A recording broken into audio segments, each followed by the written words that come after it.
حضور نے ارشاد فرمایا آیت المنافق ثلاث، منافق کی علامتیں 3 ہیں.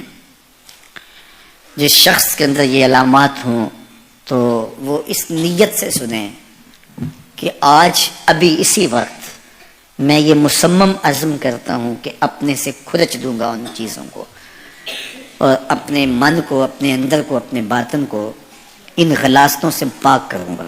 اور عملی موضوعات پہ بات کرنے کا میرا مقصود بھی یہی ہوتا ہے کہ ہماری زندگی میں، سب سے پہلے اپنی زندگی میں اور پھر میرے ملنے والوں کی زندگی کے اندر عملی طور پہ تبدیلی پیدا ہو.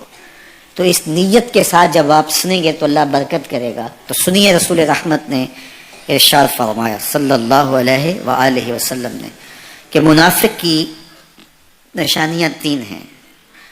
ان میں سے ایک اذا حدث کذب، جب وہ بولتا ہے تو جھوٹ بولتا ہے. یہ منافق کی علامتوں میں سے ایک علامت ہے کہ اس کی زبان جھوٹ کی عادی ہوتی ہے.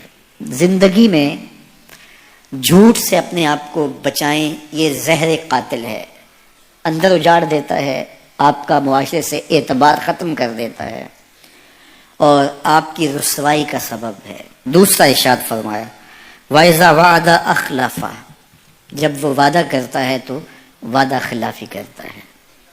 یہ منافق کی علامت ہے کہ وہ وعدہ پورا نہیں کرتا. میرے حضور کسی سے وعدہ کرتے ہیں کہ تیرے آنے تک یہاں کھڑا ہوں، اور وہ جا کے بھول جاتا ہے. میرے حضور 3 دن کھڑے رہتے ہیں. 3 دن کے بعد اچانک وہاں سے گزرا، دیکھا تو حضور کھڑے ہیں. بڑی شرمندگی ہوئی، ڈرتا ہوا آگے بڑھا، صرف اتنا کہا یار تو نے مشقت میں ڈال دیا.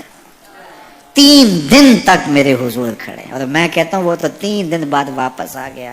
وہ نہ آتا 3 سال بھی کھڑا رہنا ہوتا، میرے حضور کھڑے رہتے کہ میں نے اس سے وعدہ کیا ہوا ہے.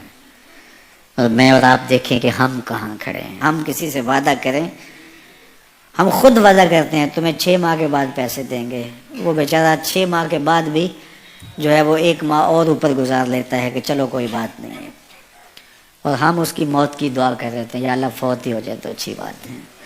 تو پھر ہم کہیں کہ اللہ کی رحمتیں ہمیں نصیب ہوں. یار وعدہ کیا ہے، اپنا تن بھی بیچ کے دینا پڑے تو دیں گے. جو وعدہ کیا ہے جہاں کھڑے ہوئے ہیں وہاں کھڑے رہیں گے، چاہے اس کی کتنی بھی اذیت ہمیں کیوں نہ سہنی پڑے. جب وعدہ کیا ہے تو پھر اس کو پورا کرو. تیسری بات میرے حضور نے ارشاد فرمائی وَإِذَا تُؤْمِنَ خَانَ، جب اس کے پاس امانت رکھی جائے تو خیانت کرے. اس کے پاس پیسے رکھے جائیں، دولت رکھی جائے، کوئی زمین اس کے نام کوئی کر دے کسی وجہ سے، کوئی اور اس کے پاس امانت رکھ دے تو وہ اس میں خیانت نہ کرے. بلکہ آپ کے پاس کوئی بات امانت رکھی جائے تو اس کو بھی جو ہے وہ لوگوں تک نشر نہ کرے. تمہارے کان میں اگر کوئی بات کرے تو وہ امانت ہے. جب وہ بات کر رہا ہو تو دائیں بائیں دیکھ رہا ہو تو پھر اس کا مطلب یہ ہے کہ وہ یہ چاہ رہا ہے کہ یہ بات کوئی اور نہ سنے. تو پھر صاحب امانت کو چاہیے کہ کوئی اور نہ سنے. یہ امانت ہے اور اس امانت کو پورا کیا جائے. اور چوتھی علامت یہ ارشاد فرمائی منافق جب کسی سے لڑ پڑتا ہے تو گالیاں دیتا ہے. ہمارے دین نے ہمیں گالی دینے سے روکا ہے. اپنی زبان کی پاکیزگی اور اپنی زبان کی طہارت کا سامان کیجیے. آپ کسی بھی حالت میں ہوں، آپ کے اوپر کوئی کتنی بھی زیادتی کر رہا ہو، آپ کو کوئی تھپڑ بھی مار رہا ہو تو آپ اس کا مقابلہ ضرور کریں، لیکن آپ کی زبان گندی نہیں ہونی چاہیے. یہ غصے کے وقت ہی تو انسان کا پتہ چلتا ہے. ظفر سے آدمی نہ جانیے چاہے جتنا بھی ہو، صاحب فہم و ذکا، جس سے عیش میں یاد خدا نہ رہی، جسے تیش میں خوف خدا نہ رہا.